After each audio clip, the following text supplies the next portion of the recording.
नमस्कार दोस्तों, मैं आपका मित्र सीए किशोर बिन चार्टर्ड अकाउंटेंट आज फिर से आपके सामने अक्टूबर 2020 के महत्वपूर्ण ड्यू डेट यानी सभी सरकारी रिटर्न के संबंध में लेके आया हूं। जो लोग मेरे चैनल पर नए हैं कृपया यूट्यूब में सीए किशोर बिन टाइप करें और सब्सक्राइब का बटन दबाइए और घंटे का बटन चुन करके ऑल का ऑप्शन सेलेक्ट कर लीजिए। दोस्तों, यह सुविधा निःशुल्क है, कंजूसी ना करें, कृपया मेरे चैनल को सब्सक्राइब करें। दोस्तों, सभी प्रोफेशनल और भारतीय टैक्स पेयर के लिए अक्टूबर 2020 का महीना बहुत ही महत्वपूर्ण होता है। इस महीने की GST return, income tax return, PF return, PT return, ESIC return, ROC की रिटर्न, कोऑपरेटिव सोसाइटियों की रिटर्न्स और ट्रस्ट के सभी ड्यू डेट विस्तार पर हम चर्चा करते हैं। कृपया मेरे इस वीडियो को अंत तक देखिए। दोस्तों, सबसे पहले हम आते हैं इनकम टैक्स के रिटर्न के लिए। इनकम टैक्स के रिटर्न्स के लिए दोस्तों देखिए, 7 अक्टूबर मंथली टीडीएस और टीसीएस का पेमेंट का ड्यू डेट है। अगर हम समय पे पेमेंट नहीं करेंगे तो उसके लिए 1.5% पर मंथ के हिसाब से यानी 18% पर ईयर का इंटरेस्ट लगता है। दूसरा, क्वार्टरली और टीसीएस का जो रिटर्न होता है वो क्वार्टर जुलाई टू सितंबर यानी Q2 का जो रिटर्न होता है 30 अक्टूबर उसकी ड्यू डेट है। ये नहीं करेंगे तो 200 रुपये पर डे की पेनल्टी लगती है। उसी तरह टैक्स ऑडिट असेसमेंट ईयर 2020-21 का टैक्स आईडी का ड्यू डेट 30 अक्टूबर 2020 है। अगर ये समय पर नहीं करेंगे तो 0.5% ऑफ टर्नओवर या 2 लाख रुपए की फ़ाइन लगती है, इसलिए इसे समय पर फाइल करा लीजिए। 30 नवंबर 2020 का जो ड्यू डेट है वह पिछले 5 साल के इनकम टैक्स रिटर्न का ई वेरिफिकेशन का डेट है। आप असेसमेंट ईयर 15-16, 16-17, 17-18, 18-19, 19-20 इसका अगर ई वेरिफिकेशन पेंडिंग है तो आप उसे समय पे फाइल कर लीजिए, नहीं तो आपका रिटर्न इनवैलिड हो जाएगा। उसी तरह 30 नवंबर 2020 इनकम टैक्स रिटर्न की फाइलिंग है। जो लोगों ने 2019-20 और असेसमेंट ईयर 19-20, असेसमेंट 20-21 की फाइल नहीं की है वो इस तारीख के पहले फाइल कर सकते हैं। दोस्तों, यहाँ पे नोट कीजिए कि assessment year 20-21 income tax return का ड्यू डेट अगर हम समय पे नहीं करते हैं तो कोऑपरेटिव सोसाइटियाँ या जो सभी लोग एटीपी या एटी सेक्शन चैप्टर 6 के डिडक्शन लेते हैं उनको डिडक्शन नहीं मिलेगा और उनका रिटर्न फुली टैक्सेबल हो जाएगा। उसी तरह दोस्तों, लेबर लॉ में 15 अक्टूबर 2020 मंथली प्रोविडेंट फंड की ड्यू डेट है। सितंबर 20 की due date professional tax payment की 15 अक्टूबर है। ईएसआईसी पेमेंट की भी ड्यू डेट 15 अक्टूबर है। इसे ध्यान रखें और पेनल्टी से बचें। अब हम आते हैं जीएसटी रिटर्न के लिए। जीएसटी रिटर्न के लिए GSTR-1 पहली रिटर्न जो मंथली होती है उसकी सितंबर महीने की ड्यू डेट 11 अक्टूबर है। GSTR-1 जो क्वार्टरली है जुलाई टू सितंबर उसकी ड्यू डेट 31 अक्टूबर है। GSTR-1 जो सेल्स रिटर्न ऑल पेंडिंग जो पुराने रिटर्न पेंडिंग है फाइनेंशियल 19-20 के वो सब रिटर्न्स के लिए 31 अक्टूबर ड्यू डेट है। सॉफ्टवेयर उनका कोई पेनल्टी कैलकुलेट नहीं कर रहा है, लेकिन डिपार्टमेंट लेट फाइल और पेनल्टी लगा सकता है। अब आते हैं हम GSTR-3B के रिटर्न्स के लिए। GSTR-3B अगर टर्नओवर आपका 5 करोड़ तक है तो आपको 1 अक्टूबर मंथली अगस्त महीने का मंथली ड्यू डेट है और 20 अक्टूबर मंथली ड्यू डेट सितंबर महीने का है। अगर हम अगस्त महीने का लेट फाइल करेंगे तो बाद में हमको उस पर इंटरेस्ट देना पड़ेगा। उसी तरह टर्नओवर जिसका 5 करोड़ के ऊपर है उसके लिए भी 1 अक्टूबर ड्यू डेट है और 20 अक्टूबर ड्यू डेट है। इंटरेस्ट पर 18% per annum will be charge. अगर हम लोग फरवरी से अगस्त तक का कोई रिटर्न पेंडिंग रह गया है 3B अगर हम फाइल करते हैं तो उस पर इंटरेस्ट भी लगेगा प्लस मैक्सिमम पेनल्टी 500 रुपये लगेगी। अगर हम लोग ने GSTR-3B जुलाई 2017 से यानी जब से GST लॉ आया है तब से जनवरी तक का नहीं किया है तो भी हम लोग 500 रुपये पेनल्टी दे करके रिटर्न फाइल कर सकते हैं। नील रिटर्न वालों के लिए कोई पेनल्टी और लेट फीस नहीं लगेगी। अब आते हैं कंपोजिट डीलर के लिए जिनका रिटर्न है GSTR-4। ये इसका ड्यू डेट था 30 सितंबर जिसे बढ़ा करके 31 अक्टूबर कर दिया गया है। इसके लिए 200 रुपये पर डे का फ़ाइन होता है। अब आप आते हैं GSTR-9 annual return. GSTR-9C GST audit से कहा जाता है। 18-19 का जो ड्यू डेट है वो 31 अक्टूबर तक बढ़ा दिया गया। ये भी पहले 30 सितंबर का डेट था। अब 1 अक्टूबर से ही TCS लागू हो जा रहा है। नॉर्मली उन उपभोक्ताओं के लिए है जिनका टर्नओवर 10 करोड़ के ऊपर है।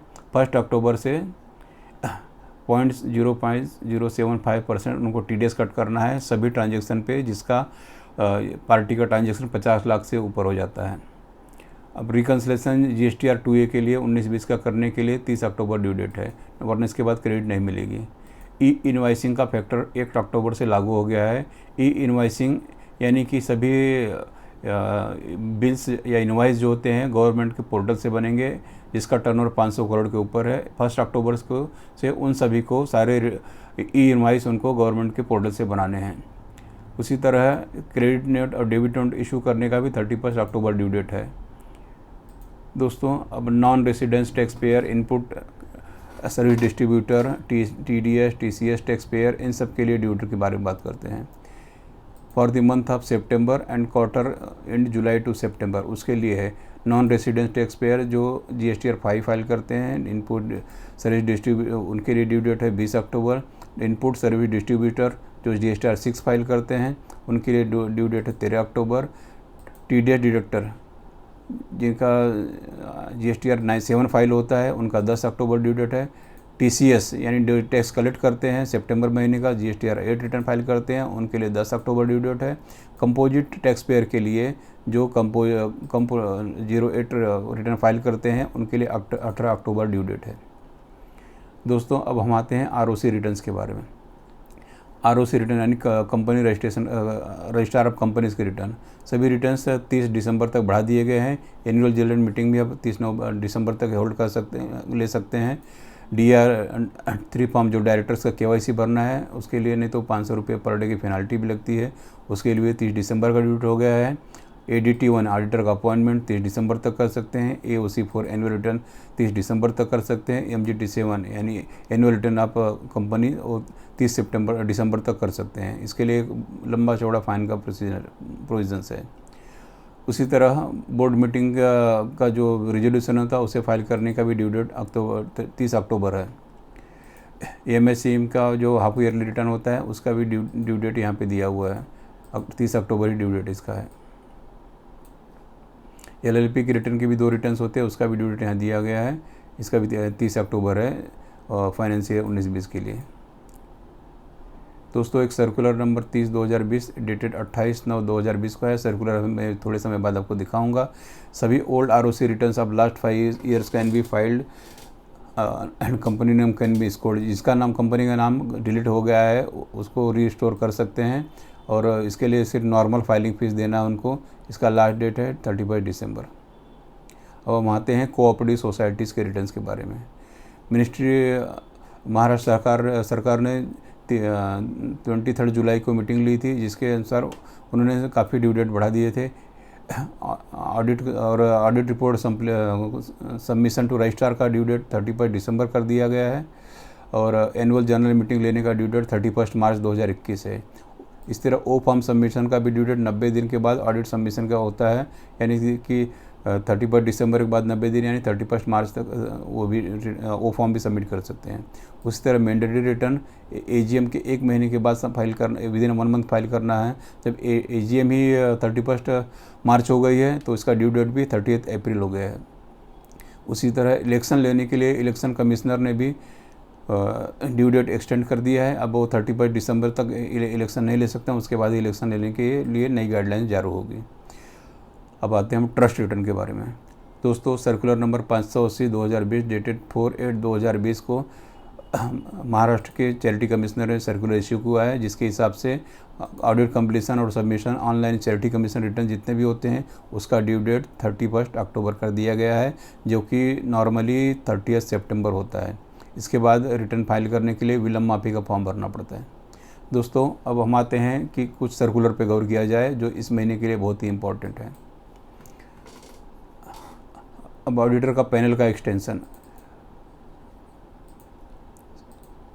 कोऑपरेटिव डिपार्टमेंट में सरकार अपना खुद का पैनल बनाती है, जिसका ड्यू डेट 30 सितंबर को ख़त्म हो रहा था, इसलिए उन्होंने 22 सितंबर 2020 को एक सर्कुलर पास किया है। सर्कुलर नंबर यहाँ पे दिया गया है।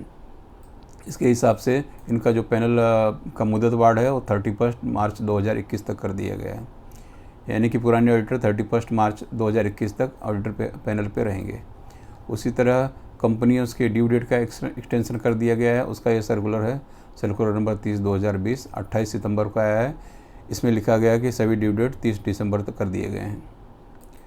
अब तीसरा आ रहा है इनकम टैक्स का ड्यू डेट। दोस्तों, इनकम टैक्स रिटर्न फाइल करने का जो ड्यू डेट बढ़ाया गया है उस सर्कुलर का नंबर है 225/150/2020 ITA सेकेंड। यह 30 सितंबर को जारी किया गया है। इसके हिसाब से सारे income tax return assessment year 19, 20, 20, 21 के जो भी 30 नवंबर तक फाइल कर सकते हैं। अब LLP के लिए भी एक्सटेंशन आया हुआ है। दोस्तों, LLP का भी 28 सितंबर को इश्यू किया हुआ है, सर्कुलर नंबर 31 है।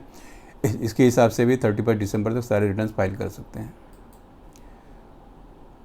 उसी तरह डिपार्टमेंट के लोगों को भी राहत दी गई स्क्रूटनी के लिए, जो उनको सिलेक्शन करना था उसकी ड्यू डेट 30 सितंबर थी, उसे ही बढ़ा करके यहाँ पे 30 अक्टूबर कर दी गई है। ये रहा 30 अक्टूबर। अब सोसाइटी का इलेक्शन लेने का ड्यू डेट। दोस्तों, एक सर्कुलर निकाला गया है महाराष्ट्र शासन द्वारा 28 सितंबर 2020 को। इसमें आदेश दिया गया है कि कोरोना की वजह से सभी इलेक्शन जो 30 सितंबर तक ड्यू थे उसको बढ़ा करके यहाँ पे 31 दिसंबर तक कर दिया गया है।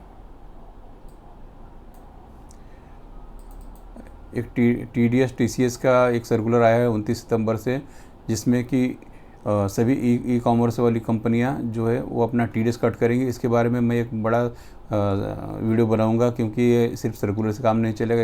इसको समझने के लिए आपको सेक्शन 194 और सेक्शन 2C शांति से देखना पड़ेगा।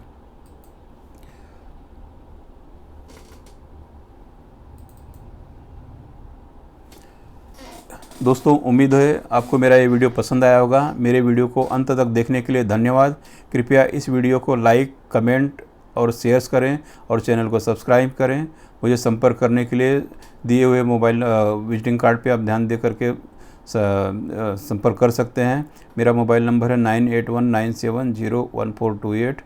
उस पर आप व्हाट्सअप कर सकते हैं। ईमेल देना है तो आप KArvind@readymail पे ईमेल कर सकते हैं। हमारा पता है KArvind and company, CA 301 Surya house, Vidya Vihar east, Mumbai 77।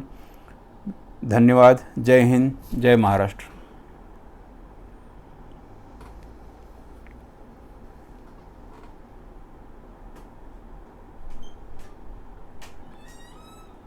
आ जा रही